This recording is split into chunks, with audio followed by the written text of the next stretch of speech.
Bonjour tout le monde, vous avez été plusieurs à me demander comment changer le troisième feu stop sur une Yaris première génération. Donc je vais vous montrer.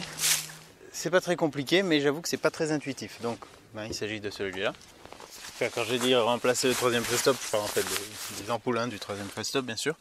Enfin si on avait besoin de le changer parce qu'il avait un problème on peut aussi. Il faut ouvrir le coffre. On a ce cache ici.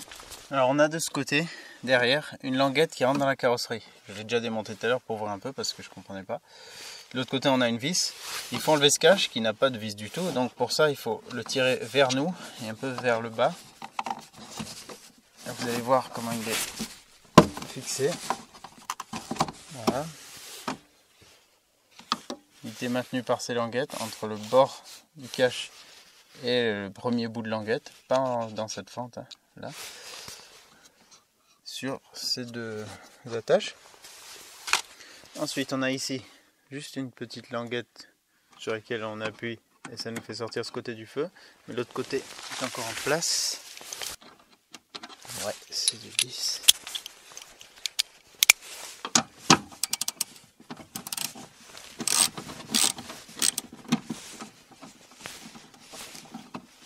Voilà, on enlève cette vis.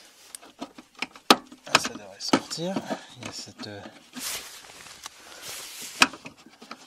cette attache qui est dans la carrosserie, donc je fais un petit peu un levier pour la sortir, je ne veux pas l'abîmer.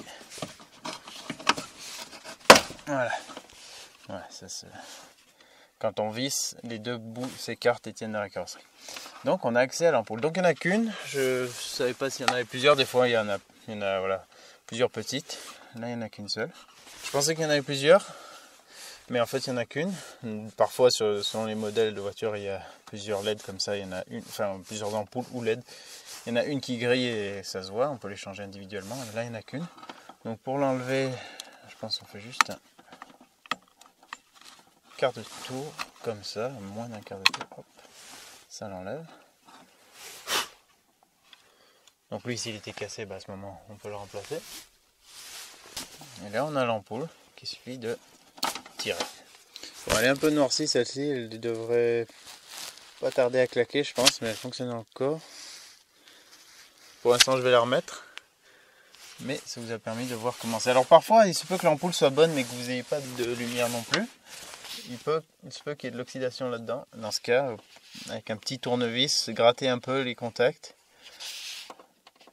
Ouais, là, c'est un système où le contact se fait sur des espèces de petits fils. Là.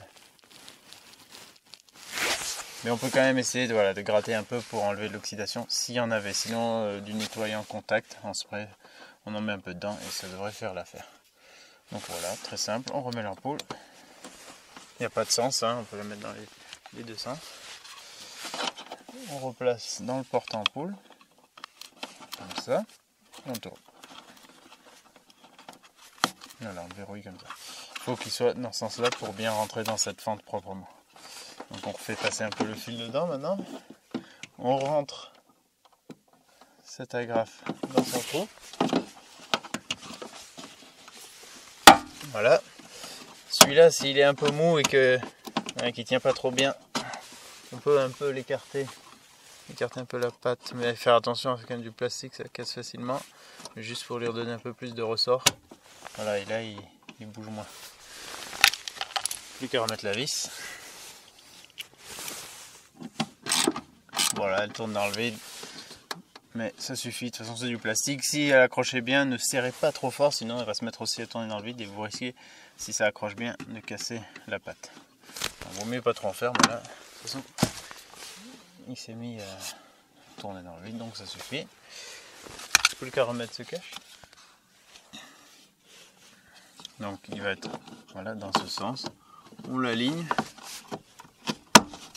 Voilà, on pousse. C'est pas super bien ajusté, on peut pas vraiment faire autrement. C'est comme ça. Mais l'essentiel c'est qu'il tienne. Vous le sentirez si c'est bien enclipsé. Une fois de plus, c'était pas une opération difficile.